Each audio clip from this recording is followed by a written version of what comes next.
Hey everybody, it's Galmadex, and welcome back to another premiere draft of Pioneer Masters. This is still part of the early access event, so thank you very much to Wizards of the Coast for providing me with this early access account. Without further ado, let's get into our pack one pick one. We've got two rares in this pack, which is pretty sweet. We got Linvala the Preserver, 6 mana 5/5 flyer. When she enters, if an opponent has more life, we gain 5. If they control more creatures, you get a 3/3 angel with flying. So you really want your opponent to have more creatures than you when you cast this spell, but if you do, it's a really good deal. 5/5 flyer and a 3/3 flyer. I think she seems pretty sweet. I'm going to draft her, but the Sylvan Primordial also seems quite good. 7 mana is a lot, but you get to blow up your opponent's best non-creature permanents, which is kind of sweet.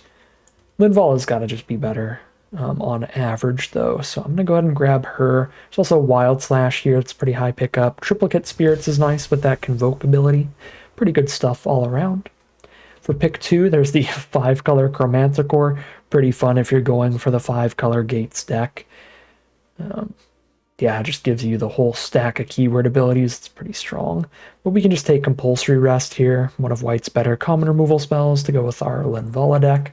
It seems fine. The Lotus Eye Mystics play really well with Compulsory Rest because it gives your opponent the ability to sack their creature to gain some life, but if they do that and then you draw Lotus Eye Mystics later, pick up that Compulsory Rest and remove something else with it, so that's kind of sweet. Well, we've got a pretty lucky start here, because while the Celestial Archon isn't a rare anymore, it was a sweet bomb rare back in original Theros draft, so it is still a really, really powerful card. A 5 mana 4/4 flying first strike, or you can bestow it for 7 mana to bestow something else with all of its abilities, and if that creature ends up dying, you still get to keep the body of the Celestial Archon, the 4/4 flying first striker, for later. So that card seems excellent here. Pick 4, 10th District Legionnaire going towards Boros Heroic could be decent. Already going to have a lot of like auras and stuff naturally out of the white, and it's a pretty aggressive color, so that seems fine. I like that better than Knightly Valor here. It's a little speculative, but I think we can probably be pushed to Boros. We could also take this Gnarlback Rhino, which would be a good card for Selesnya. Whenever we put an aura on this, or just target it with any spells, we draw a card. Yeah, I mean, there's lots of auras and combat tricks. Maybe the Rhino might even be better than the Legionnaire. But starting off with a great 5 and a 6-drop, I do kind of like going for just a really cheap, like 2-drop creature at this point. Pick 5, alright, maybe we're going to go neither of those directions, because there's two good blue-white cards here. The Thunderclap Wyvern, you can flash it out and give all your flyers +1/+1. All of our white creatures right now are flyers, so that's pretty sweet. And the Sky Knight has a really good enter effect while being a 3/1 flyer for 3. Detain was a Return to Ravnica archetype, or archetype mechanic that allows you to basically stun a creature for a turn. I'm going to take the Wyvern, though. I like the Anthem effect that it provides, giving +1/+1 to your whole board if your board is all flying.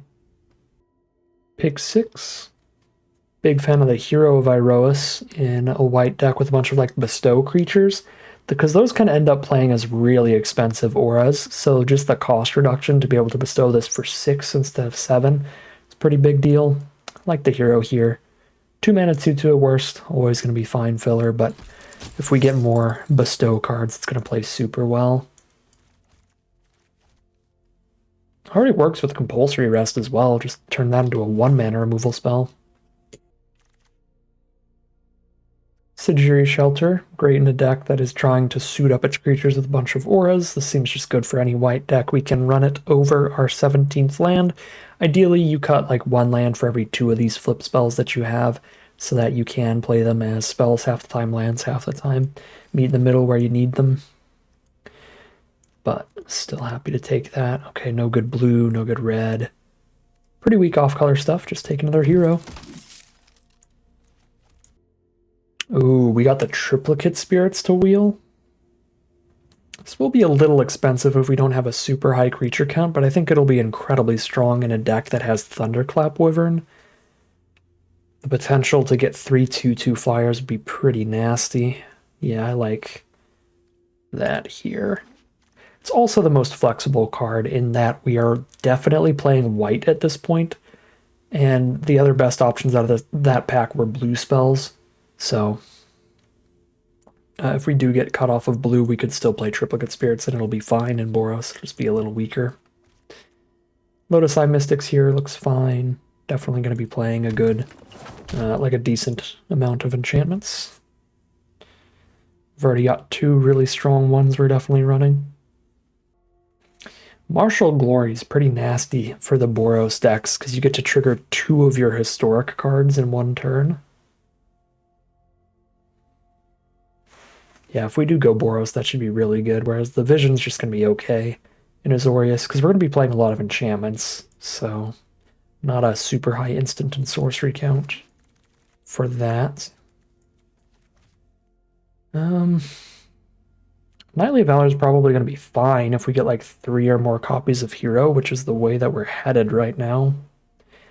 It's probably better than Slide Runner. That does seem pretty filler. It's a 3/2 trample for only 2 mana when you do hit land drops, but a 2/1 when you don't is really bad. Pick 13. Alright, we're super deep into white, so definitely could be our takedown. Now Knightly Valor. Alright. The world is still our oyster here. If we open a really strong non-blue or non-red card, we don't even have to be blue-white or white-red. We can do any other color. I don't think Burning Anger is super strong, though. It's really fun, because if you put it on like a 4 or 5 power creature, you're just guaranteed to kill your opponent in a few turns if they don't kill it. The problem is when you tap out for this for 5 mana and your opponent just responds with their 3 mana removal spell, you just definitely lose. Yeah, I'm just going to take the Heliod's Pilgrim here. Things have to be going pretty well for Burning Anger to play well. And this also still leaves our secondary color open by just sticking to white. So we'll grab the Pilgrim. Okay, pack 2, pick 2. Go the green-white direction off of Boon Satyr. I think the cards we've drafted could play really well with some green hexproofers if we manage to draft those. Don't mind speculating green here. I don't think the blue spells are super great. I mean, Treasure Cruise is, but in a deck with a lot of instants and sorceries. And then the red cards are also just not that great. Martial Glory can be with a bunch of heroic cards. We could take that, but I only have, I guess I have 3 heroic cards. Yeah, it's between the Glory and the Boon Satyr. But I'm going to take the Boon Satyr here. Let's see if we get any hexproofers. Oh no. So we have an incredible blue-white uncommon and an incredible red-white uncommon. And then the hexproofer. We cannot do all of those things. I could take Sage's Reverie. Draw a card for each aura you control that is attached to a creature. And then enchant creatures +1/+1 for each aura. So 4 mana +1/+1, draw a card at worst. But if we have some other auras like Knightly Valor, it's pretty big. No, I feel like the Anaxan Samid and the Azorius Charm are just really strong cards. I'm actually going to push Boros here and be sad I didn't take that second Martial Glory. But I can take a Rimrock Knight, which plays super great in Boros because it is a heroic trigger with the Boulder Rush and a 2 mana 3/1 creature to get your aggressive curve going. Sungrace Pegasus also really good because that's great to throw your auras onto. But I think the Rimrock Knight just plays super well in this color pair. Pick 5. Man, there's that Sky Knight still. Really be in all these directions and be fine. Let's go. Maybe Sungrace Pegasus here. Got Takedown, I've got Rest. We could also go Boulder Salvo. With enough 2 mana creatures and 2 mana combat tricks and stuff, we can play this on turn 4 by playing a 2-drop and then the 2 mana Boulder Salvo off of its Surge ability. It actually turns it into pretty decent removal. These probably go pretty late though, because they're not that great. They're pretty inconsistent. I'll just take the Pegasus. I almost feel like Swift Reckoning could be more consistent than Boulder Salvo. Got my one green card here, but Unflinching Courage is a pretty insane aura. Moderately tempted. Let's lock in, though. Grab the Swift Reckoning. Pick 7. Monastery Swift Spear feels great for Heroic, although Imposing Sovereign has been really annoying. Shuts off blockers pretty well. Anything they cast cannot block the turn they play it, so it makes it harder to stabilize if you get a good aggressive curve. I think the card is good. I don't know if it's Monastery Swift Spear levels of good. Maybe it is, though. Ooh, another Anaxin Samid? Okay. Now I'm pretty confident in our Boros direction. We probably wheel the Martial Glory. If they didn't take an Anaxin Samid, why on earth would they take the Martial Glory? Okay. Strange. I thought this was the pack with Martial Glory. I might be wrong. Either way, Coordinated Assault is just as good as Martial Glory. You get 2 heroic triggers off of it, and you make it pretty easy to win both the combats. First strike to both the creatures. That actually might be better than Martial Glory. Yeah, there's no way that was in the same pack. Yeah, there we go. I just misremembered. Take that here. Maybe wheel some Boulder Salvos, but I think we're getting enough historic cards that these Coordinated Assault, Martial Glory, double historic triggers are going to be just nutter butters. Gonna end up cutting some auras. I don't think we're gonna be a Sage's Reverie deck, but I guess we're not a third Knightly Valor deck, so I should still have taken the Reverie. Perchance. Are there Mystics over another Pegasus? I already got 5 2-drops. I think I can find better ones for this deck, because we're gonna be more combat trick oriented than aura oriented.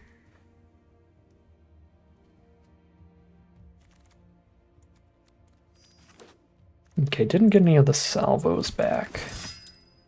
Pack 3, pick 1. Martial Glory. Just take a Heliod's Pilgrim. Grabs our Compulsory Rest. Probably not running 2 of these, but I'm probably not running 3 Martial Glory. Did I play a Crowan Crusader? I guess. If we wheel another Martial Glory, then we've got 4 ways to trigger 2 cards at once. Let's just go ridiculous curve with it. Let's try the Crusader. I'd really like to cut the Swift Reckoning, because now we really just want to kill blockers. There's never going to be tapped creatures coming at us or anything. Might drop Mystics, get a lot lower on enchantments in this deck. Heel Cutter seems like a good finisher, clearing a path for everybody, or just like dashing it in. Tactic could also be a good heroic enabler. It's kind of feel like the 2 options. Void Winnower is sweet, but it's also 9 mana, which is not feasible in an aggro deck. Oh, another Swift Spear, but there's Wild Slash. I'm low on removal, and there's just a great cheap removal spell with Wild Slash. I could also finish somebody off, shooting them in the face. Let's get rid of the Valors and the Mystics. These heroes have gotten weaker as well, but they do have Heroic still. So even if they're not making our auras cheaper, they can get some +1/+1 counters. It's like Uber Prowess. Yeah, they're still playable, even if we cut out on our auras, or cut down on our auras. Another one, yeah. Just 2 mana 2/2s with heroic triggers. Sure. This feels too slow. 4 mana 2/2. But if you get heroic triggers, it goes crazy. But yeah, the 4 mana 2/2, it's just too slow. Fall the Hammers, arguably a pick, but all our creatures are going to be relatively small. So that is not going to clear out anything we want it to. It's not going to clear out everything we want it to, more accurately. Boulder Salvo now. We can kind of leverage our combat tricks as removal spells half the time.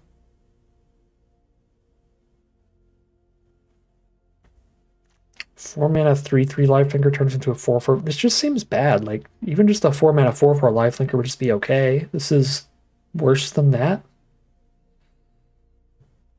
The best it is a 4 mana 4/4 lifelinker. You know, we'll just take the Eidolon.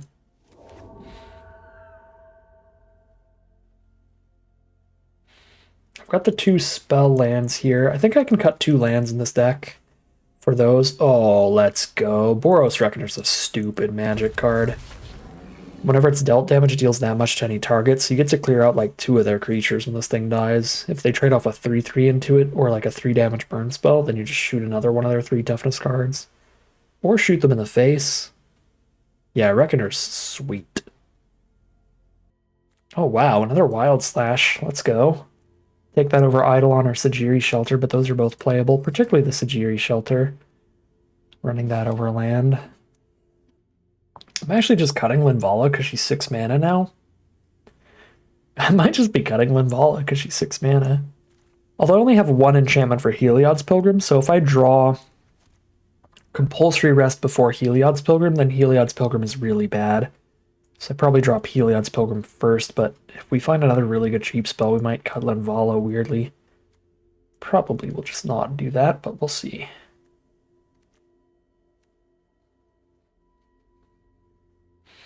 That's pretty hard to cast.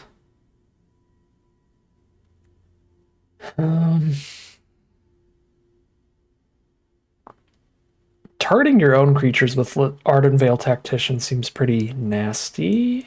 I'm gonna take Tactician over Scourge. I could be wrong. But it adds to our creature count and adds to our heroic count because we can attack with both our creatures and then tap both of them to heroic both of them. Do I have room for a 3rd glory? I don't want to play tap lands. I'm going to take a 3rd glory.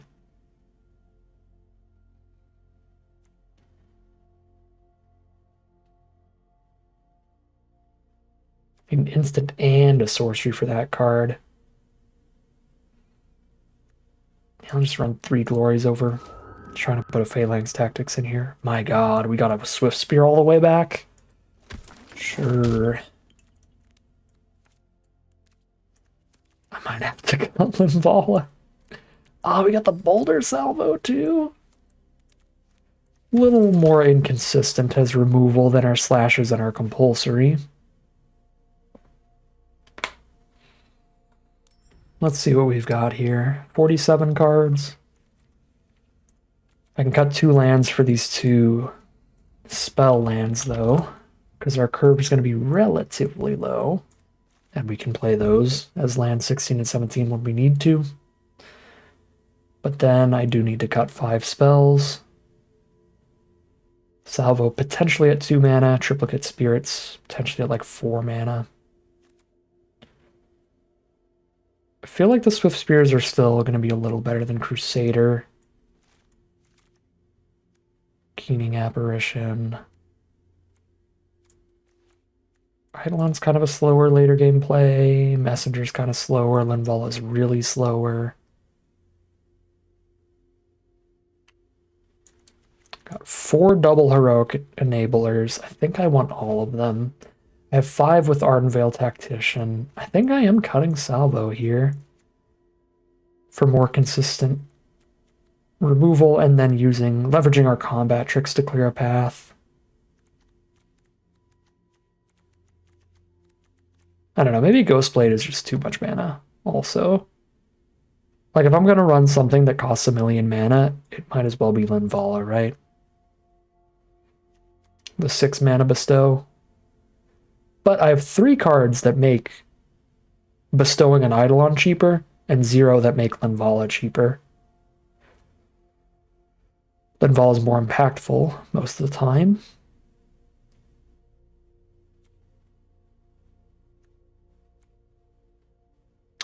But we could maybe cheese the game out with just Martial Glory for a 4-power Ghostblade Eidolon as a 3-mana creature too. Yeah, I'm just gonna drop Linvala. Go for this really aggressive, really streamlined Boros heroic deck. Super pumped about this one. It looks sweet, but we'll see how well it actually plays out as we hop into the gameplay.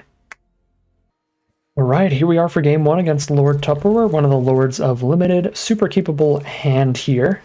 We have the tapped white source to make sure that we can cast everything in the hand, and a decent curve out from there.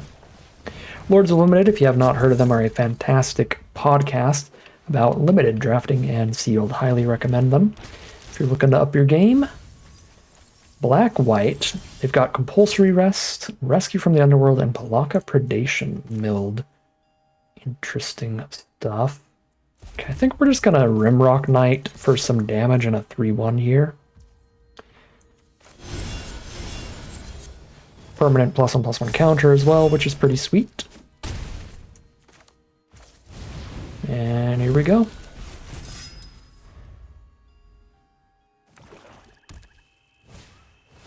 Nantuko Husk can sack the Butler.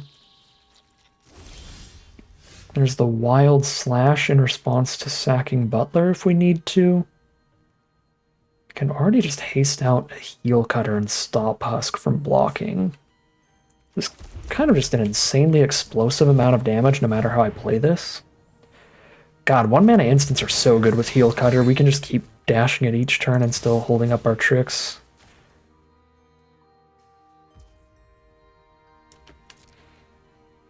So they just block Rimrock Knight and we just jam massive damage in.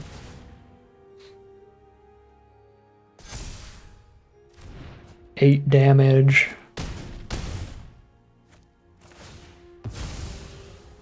So they're down to 7. No creatures in grave for the Butler here, so really rough block. 7 life with a dashed Heel Cutter and a Wild Slash. That's just it. That is Boros Heroic for you. We are 1-0 heading into game 2. Alright, here we are on the play for game number 2, and we've got that same Hero of Iroas into a Rimrock Knight curve out that seems like it's going to be sweet in this format. Just getting a permanent +1/+1 counter on the hero, slamming for 5 damage, and then getting the Rimrock Knight down. Seems fantastic. Okay, we have no way to deal with the Voyaging Satyr here. I can stop it from attacking or blocking, but I can't stop it from giving them mana.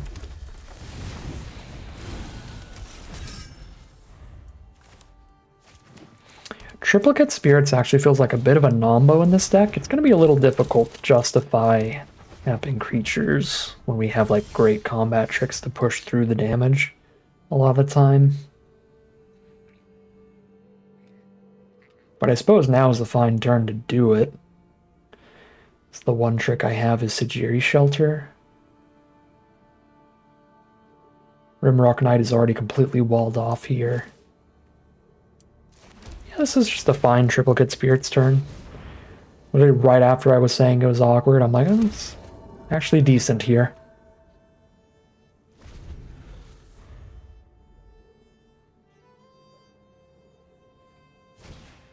Goblin Rabblemaster. Ooh.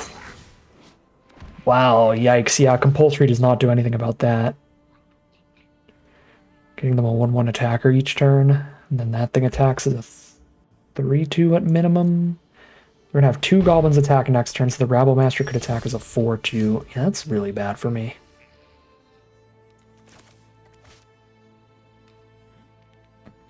I guess I'll have a 2/2 to block the 1/1 now.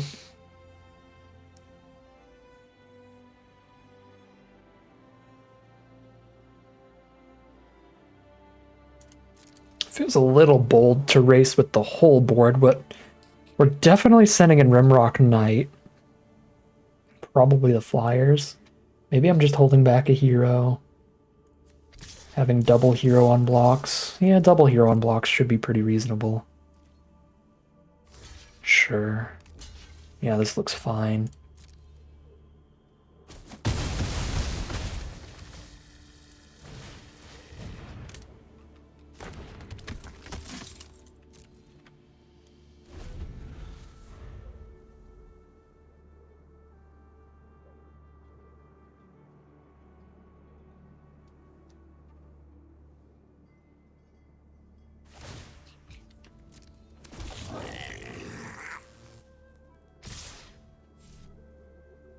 Go for it with the Rabblemaster, I see. Sure.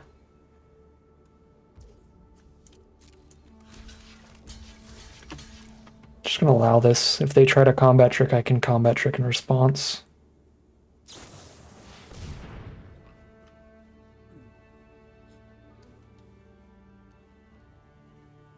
Well, I can't 2-for-1 them here.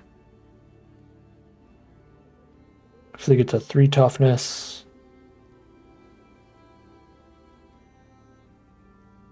Dang. Alright, one of my heroes does die.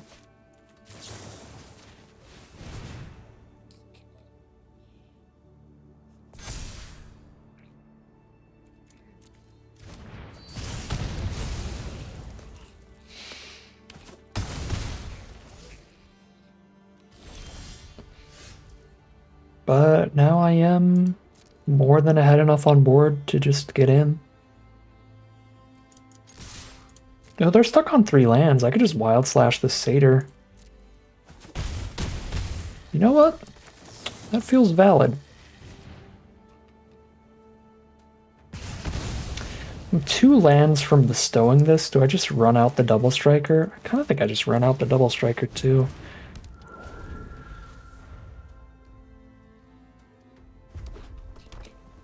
Okay, they top decked land 4.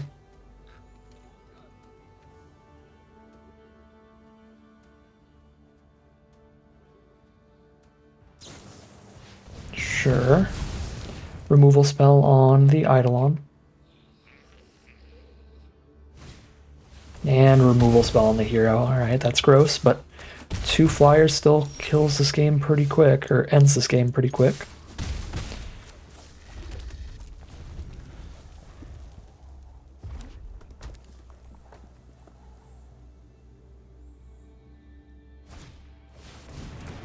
Ooh, alright, compulsory's gonna be good. They do...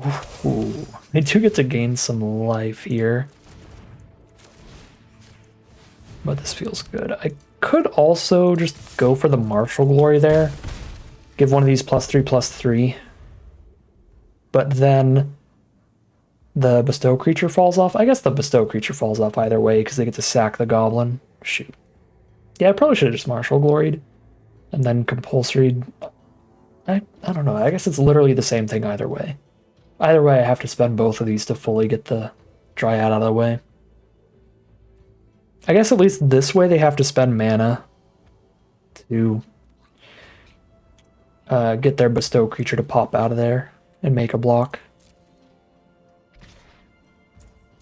If I gloried first, they wouldn't have to spend any mana to force me to compulsory.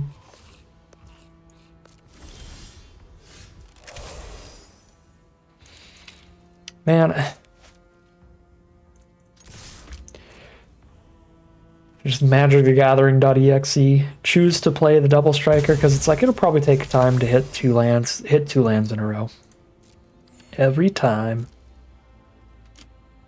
Alright, let's see if they've got the burn spell in hand. If they did, they top decked it at a premium time. Okay, they did not.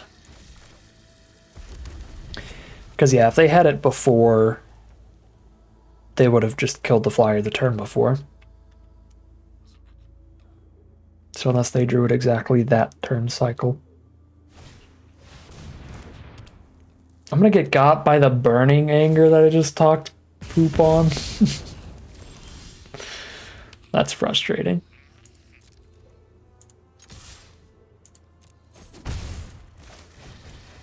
But it is on a 1/1. So the game is still winnable.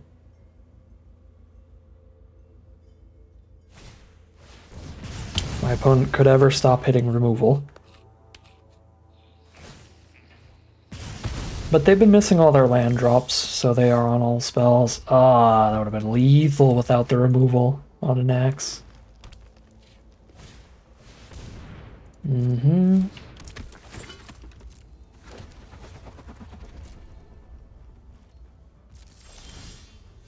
Man. Alright. Still think this was a very strong showing from our deck. I think we just got outdrawn in the end here.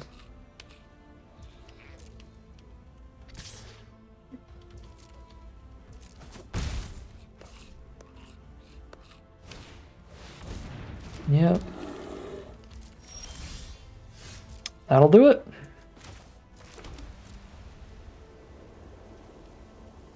I guess we're at like 2 life right now. Yeah, we're at 2 life on board.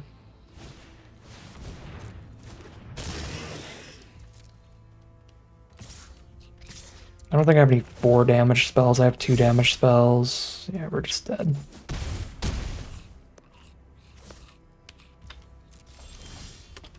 Wow. All right. Definitely a way to lose a game. 1-1 heading into game 3. Here we are for game 3. The 2 Boros cards in hand is rough here on a mono white opener. But Hero plus Shelter is a decent start. This hand desperately needs a red source, though. I think I have to take a mull. This is much better. Obviously, just get rid of the second legend. But as is the way things go, because I got rid of the second, they're going to just immediately blow up the first copy. And we'll be sad we didn't keep a backup. Get ready to get wild slashed. An accent Samid. Gruul. Our opponent drops the 2/2 turn 1. Just drop Hero, Viroas, and pass.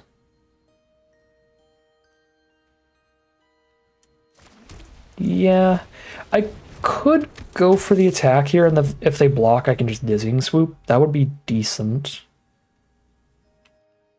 But I don't want them to, like, take that bluff. It's probably not worth the 1 point of damage I'm going to get in. Because if they do block and I have to swoop here, then my board's going to be decent bit weaker here. I'd like to save this to do Hero plus Annex. Heroic. For just a massive swing soon enough.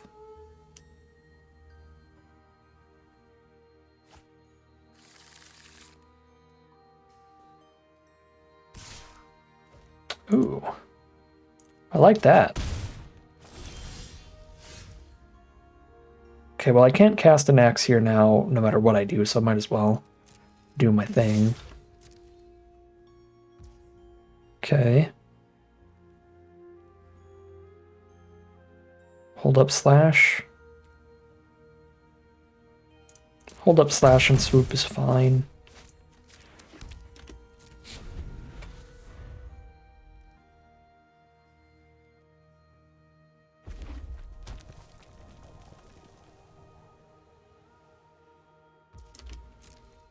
Come on in, 2/2s. We're down to 14.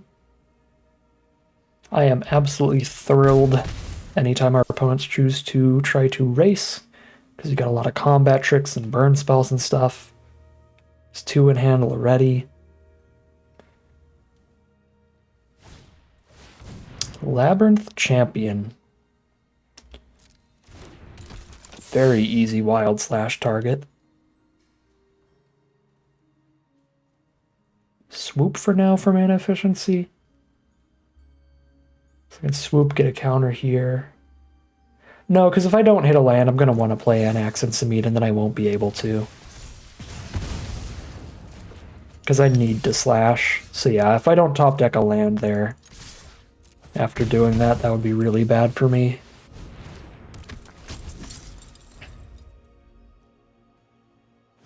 It'd have to be a mountain specifically, too.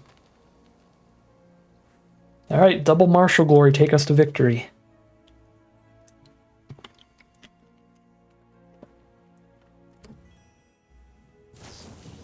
Sure. Exactly as we said.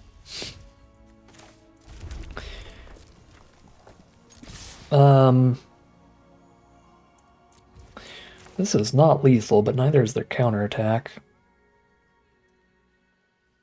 1, 2, 3, 4, 5, 6, 7, 8, 9, 10, 11, 12, 13. Oh, it's Exactsies. Hold up.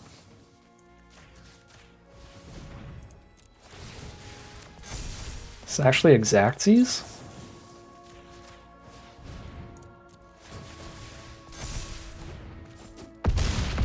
Wow. Okay.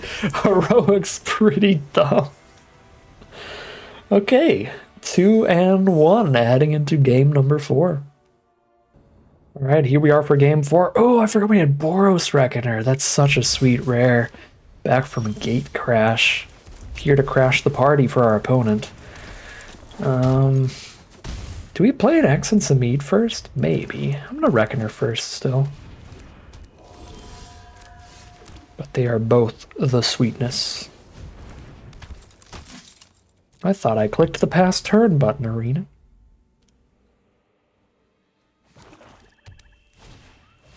Okay, black, white. They pick up like an aura removal spell here. We probably start with an Axe and some Mead. They still have a good ability even if they get compulsoried. Reckoner does not. If Reckoner gets compulsoried, it's crying in the corner.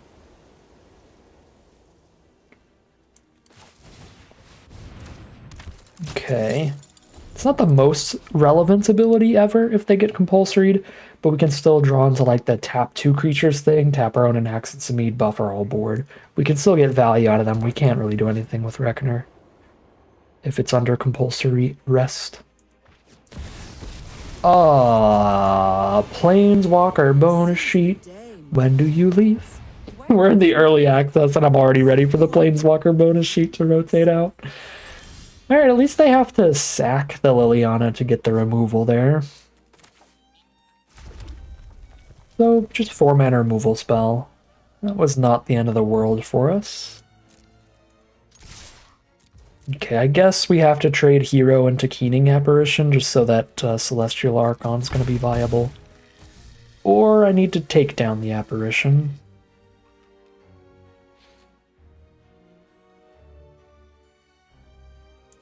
Man, I don't want to take down Apparition right now. Let's just play Reckoner, get Compulsory rested, and then Compulsory rest is out of the way.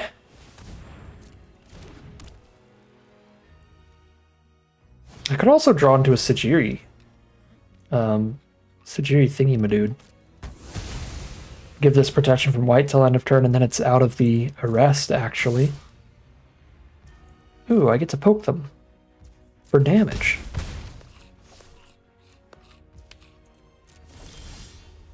Hello, good draw.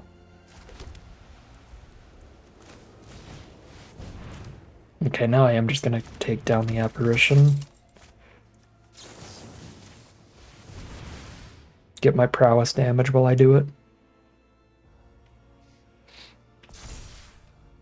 They could sack it to save my Boros Reckoner from compulsory rest. But they're not gonna do that.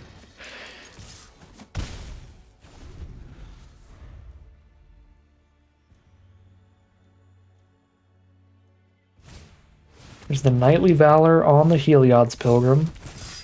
Holds us off and attacks in. It's very good. If I cast this hero, bestowing the Archon costs 6, so if I top deck 1 land after I play hero, then we can do it.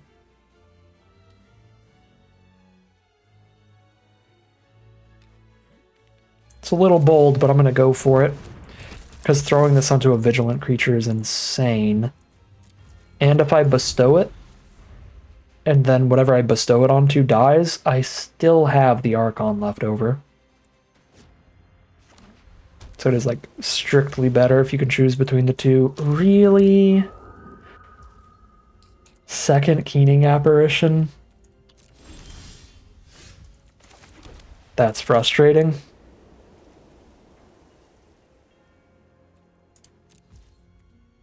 Yeah, that's pretty obnoxious for us. Shoot. If only I were on my green-black deck with no enchantments in it. I guess that still had a little bit. Alright, there's the shelter we were talking about. There's probably a better way to spend this than just saving the Boros Reckoner. But I am not smart enough to see it here, so I'm just going to save the Boros Reckoner.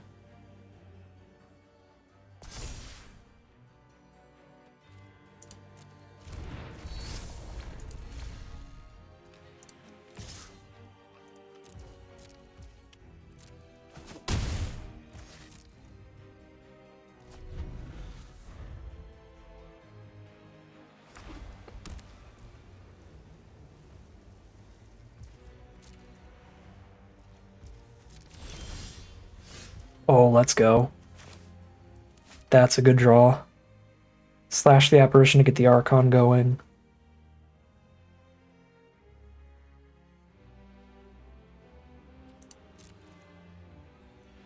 Still want to bestow the Archon, so we're going to need 6 mana up to do that.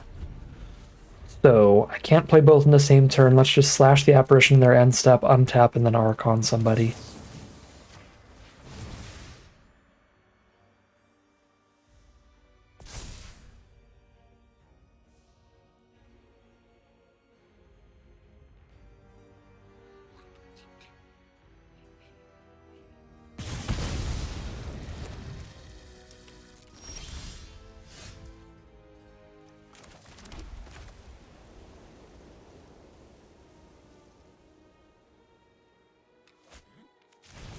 Get some Axe and some Mead.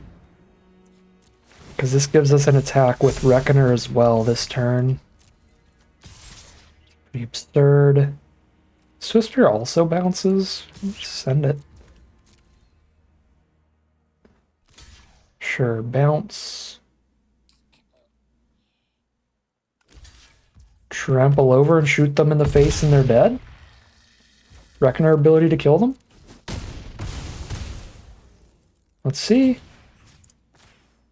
Reckoner ability for lethal. That is 3 and 1.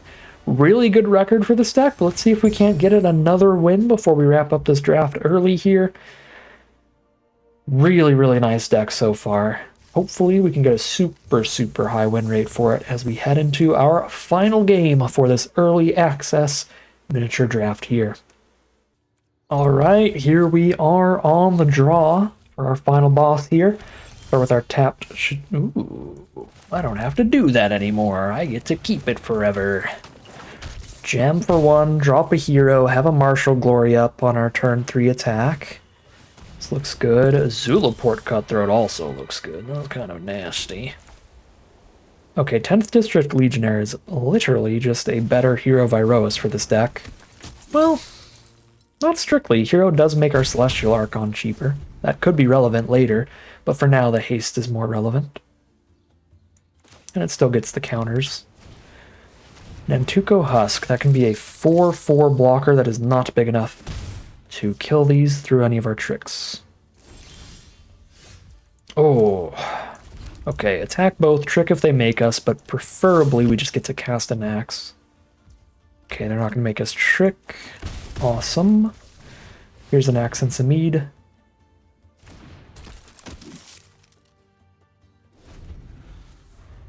It's a pretty filthy curve.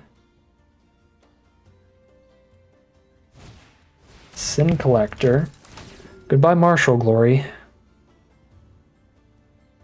And they get to see how rough their position really is here.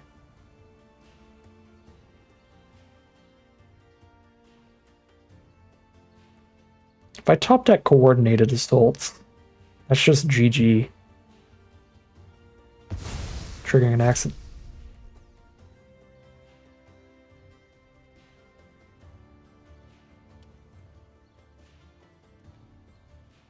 Okay. I'm cool with that.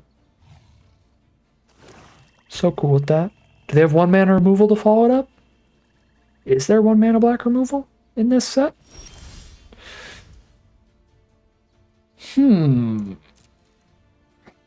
Well, I mean, there's some combat trick here. They actually have a really good plan for the blocks. 1 black mana. They've got Nantuko Husk's ability. That's holding for them. Obviously, don't know the set yet. We're in early access. I feel like Martial Glory is just better than our Sajiri step, though. Oh, but maybe they wanted to get rid of the land. Stop us from getting towards Archon. That's actually fair. Yeah, because we could have used it as a trick and we could use it as a land towards this bomb. Yeah, no, that's fair. But I do think Martial Glory is also absurd in this position.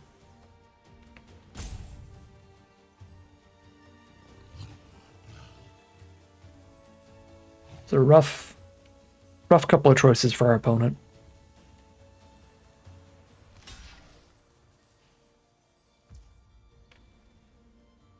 I'm sorry. How much damage am I doing? Probably not lethal because Cutthroat, but I mean, we do this.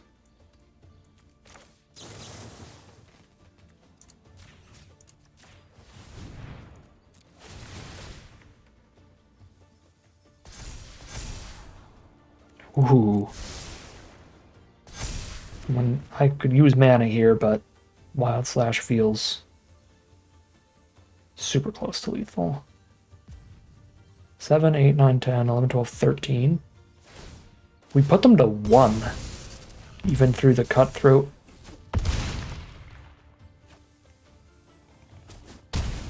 Oh no, we killed them.